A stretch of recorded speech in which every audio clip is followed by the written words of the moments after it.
Assalamualaikum warahmatullahi wabarakatuh. Alhamdulillah. Alhamdulillahirabbil alamin.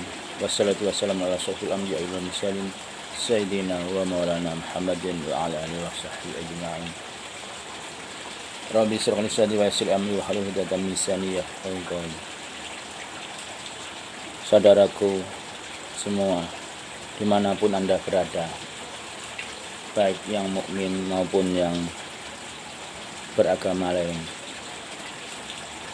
mudah-mudahan selalu diberi rahmat dan keberkahan Tuhan Yang Maha Esa. Mari kita lanjutkan pembahasan kitab Qurratul Uyun, ambil pasal judul tema waktu yang harus dihindari untuk bersenggama. Tapi sebelumnya saya ingin mengingatkan bahwa apa yang saya sampaikan ini murni karena Allah Ta'ala. Jadi bila ada kata-kata atau bahasa yang vulgar, moga tidak berpandangan negatif atau enggak berkonotasi yang jelek. Ini semata-mata harus saya sampaikan apa yang saya tahu. Ilahi anta maksudi waridoka matrufi a'tini mahabbatan wa ma'rifatan. Ilahi anta maksudi, ya Tuhanku, duh Tuhanku, Engkaulah tujuanku. Waridoka matlubi, dan ridhomulah yang ku dambah, yang ku cari.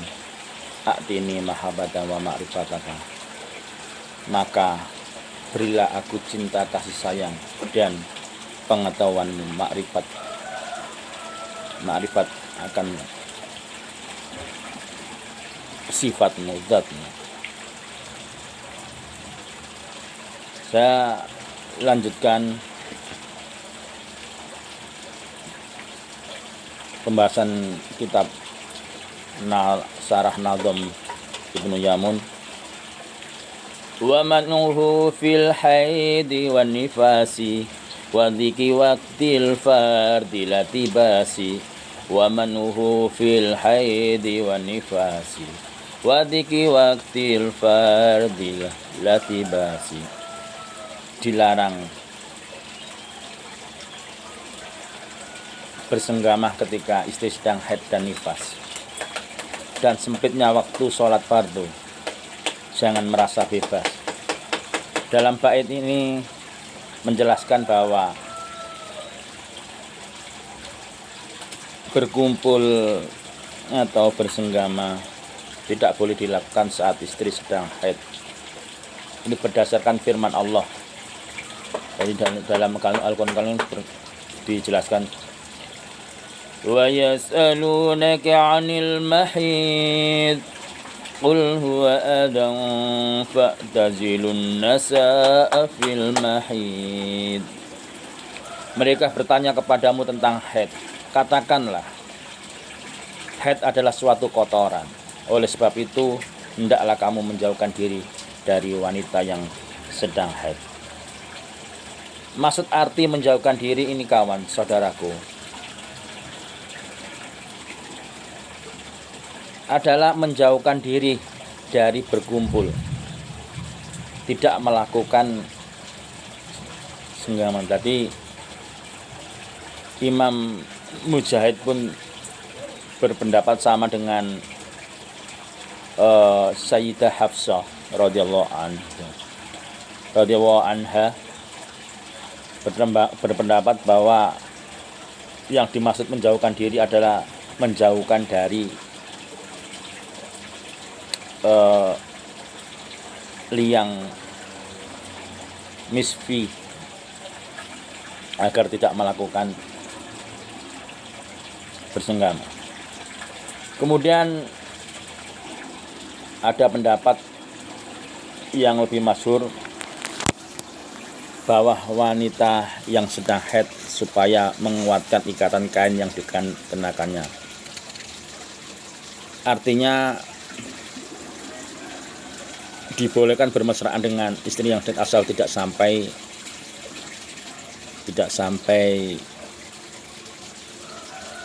bersenggama. Jadi boleh bermesraan tapi tidak sampai melakukan. Kemudian saya lanjutkan, di samping wanita yang haid tadi, ada malam-malam yang harus dihindari ketika melakukan atau bersebadan dengan istri. Walailatul adha 'alal masyhuri kalailatil ula minasyuhuri wadif ilaiha nisfa kulla syahrin wa akhiral layali minhu fadri. Walailatul adha 'alal masyhuri kalailatil ula minasyuhuri wadhi ilaiha nisfa kulla syahrin wa akhiral layali min ufadri. Dilarang bersenggama atau bersebadan menurut pendapat yang masyhur di malam hari raya Idul Adha. Dilarang.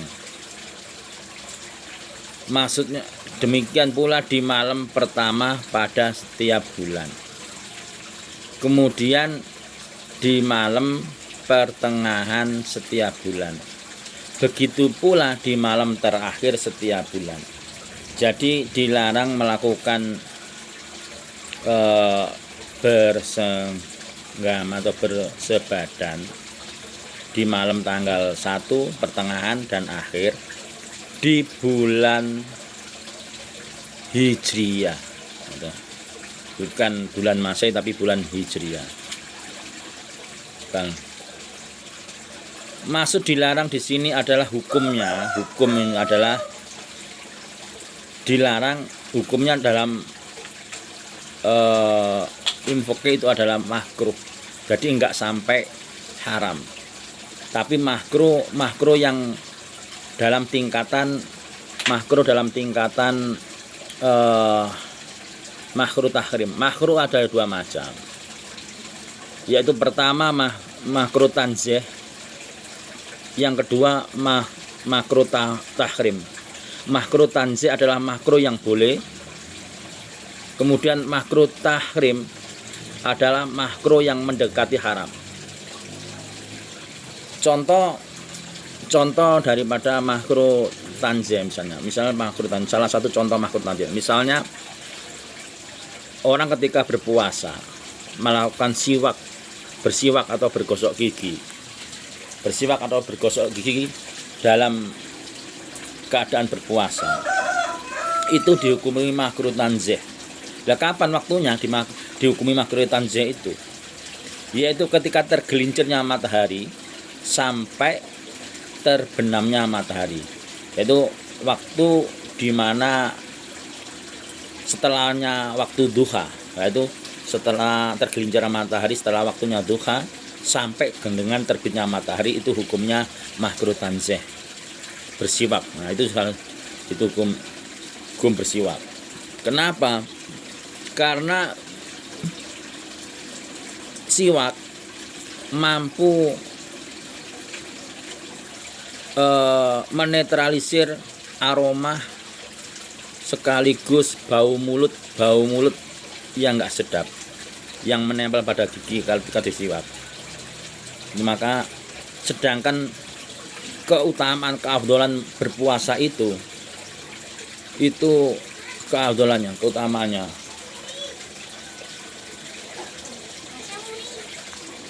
itu sama dengan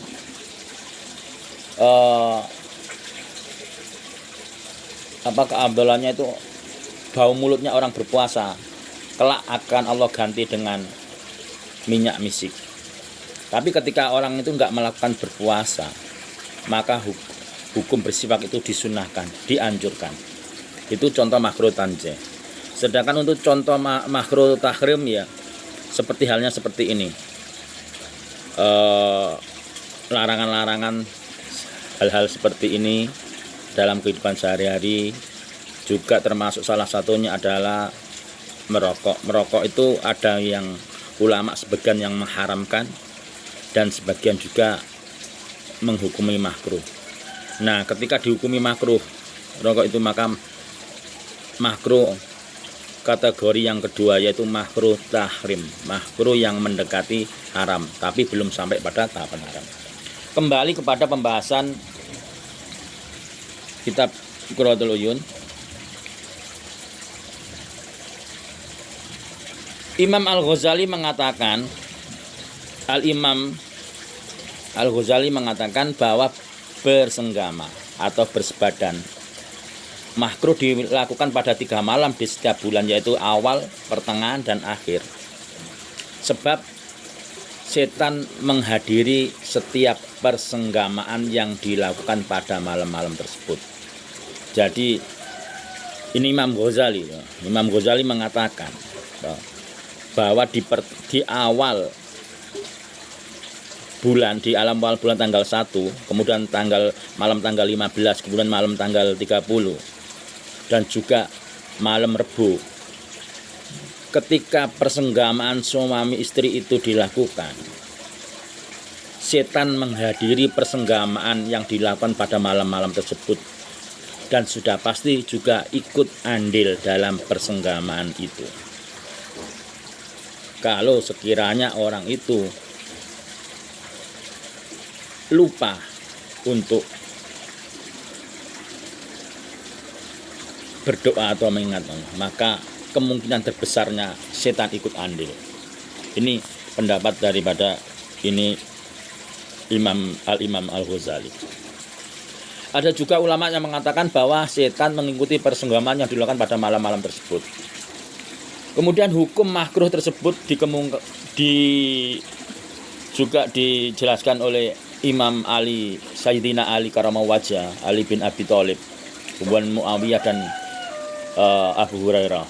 Hukum makruh larangan tadi, larangan untuk melakukan itu adalah juga dikemukakan oleh Sayyidina Ali bin Abi Thalib, Muawiyah dan Abu Hurairah. Akan tetapi larangan pada malam-malam tersebut sampai batas makruh tahrim, tidak sampai pada haram. Maksudnya sampai mendekati haram, belum pada tahapan haram. Kemudian dilarang juga melakukan bersebadan atau persenggamaan ketika sempitnya waktu sholat fardu, yaitu misal contoh, ketika waktu subuh sudah mepet, misalnya contohnya, atau waktu sholat fardu yang sudah mepet, dilalah libido kita itu naik, maksudnya libido kita itu memuncak, keinginan hasrat seksual kita memuncak, ingin melakukan sesuatu. Maka ketika melakukan itu, ini juga termasuk dilarang ketika waktu sempit mendekati dalam sekian menit itu waktu sholat itu habis, ini juga dilarang.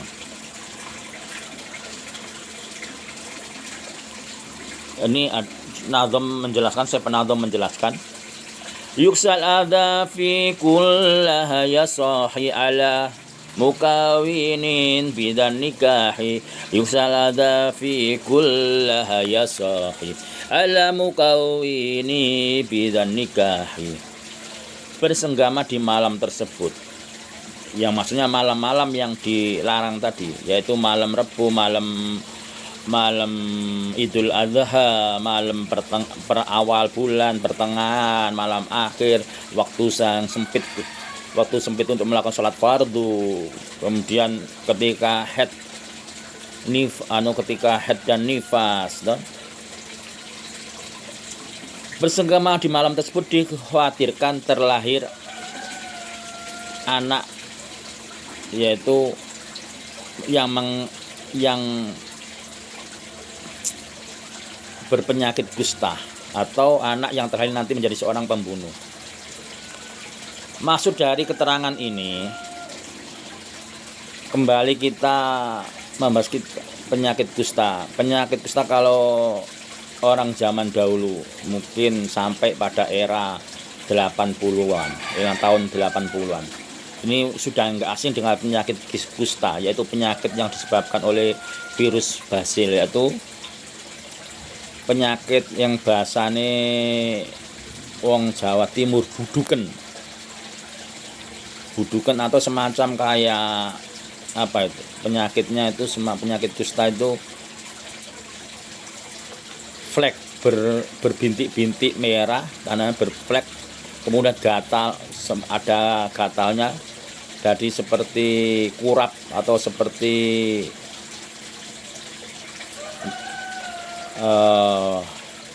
dari luar tuh memiliki penyakit kelihatan seperti penyakit kulit pecah-pecah. Itu banyak salah tanda dari penyakit kusta. Mungkin kalau sekarang ya mungkin semacam wabah. Kemudian kembali kepada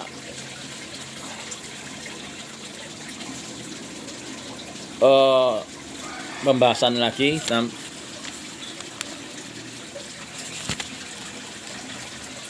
untuk hal-hal yang dilarang, juga ada tentang keadaan tertentu yang dianjurkan, maksudnya dilarang untuk melakukan bersebadan.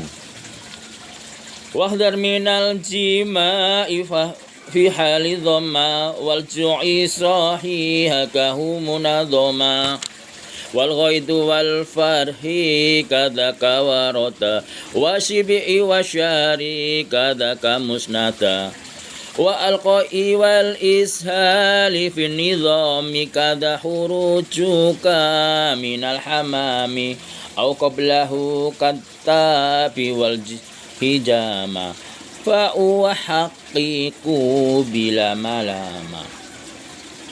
Kawan, saudaraku pemuda, hindarilah bersenggama dikala sedang kehausan. Wahai kawan, hindarilah bersenggama dikala sedang kehausan, kelaparan. Ambillah keterangan ini secara berurutan, wahai kawan. Dikala marah, sangat gembira, demikian pula jangan dilakukan. Dikala sangat kenyang, begitu pula saat kurang tidur, atau saat muntah-muntah dan sakit perut. Demikian pula ketika Anda keluar dari pemandian atau sebelumnya, juga ketika Anda melakukan cantuk atau bekam, maka jagalah, perhatikan ini kawan, jangan mencela. Nah, ini ambil keterangan ini, jangan mencela, jangan protes maksudnya. Di dalam bait-bait ini kemudian Syekh Penadhim menjelaskan sebagaimana yang disampaikan oleh Imam Ar-Razi, bahwa ketika bersenggama bersebadan dalam keadaan gembira akan menyebabkan cedera. Begitu juga akan ketika dalam keadaan kenyang akan menimbulkan rasa sakit pada persendian tubuh. Ketika kenyang maka bisa menimbulkan rasa sakit pada persendian tubuh. Demikian pula ketika kurang tidur atau sedang susah, kawan. Ketika kurang tidur atau susah kan tubuh dalam keadaan ngedrop, lemes, lelah, maka jangan dilakukan. Supaya harus dihindari karena akan menghilangkan kekuatan bersama. Hal ini semua agar dihindari karena dapat menghilangkan kekuatan dalam bersenggama. Nah ini kenapa kok dihindari? Karena mampu menghilangkan kekuatan dalam bersenggama. Padahal pentingnya kita bersebadan bersenggama suami istri itu adalah tujuannya adalah mencapai puncak kenikmatan orgasme bersama-sama. Karena apa? Ketika saat-saat mencapai puncak orgasme, itu kenikmatan kebahagiaan lahir dan batin itu bersatu, menyatu. Maka ada sebagian ulama mengatakan bahwa di saat seperti itulah ketika pertemuan kenikmatan jasmani dan kenikmatan rohani menyatu jadi satu. Berdoalah, memintalah apa hajatmu kepada Allah, insya Allah Allah kabulkan. Insya Allah Allah kabulkan. Begitu pula hendaknya senggama yang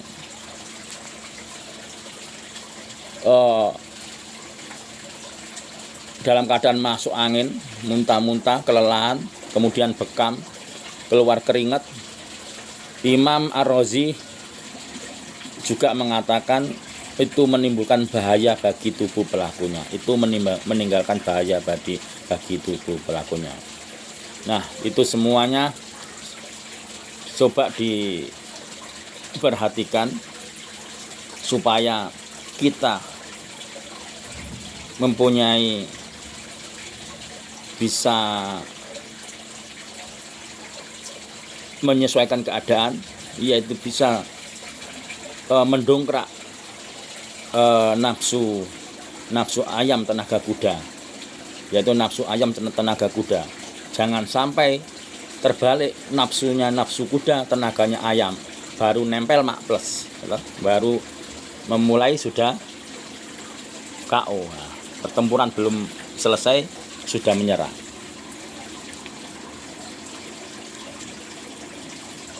Itu dulu saya sampaikan tentang malam yang dilarang dan keadaan-keadaan juga yang dihindari.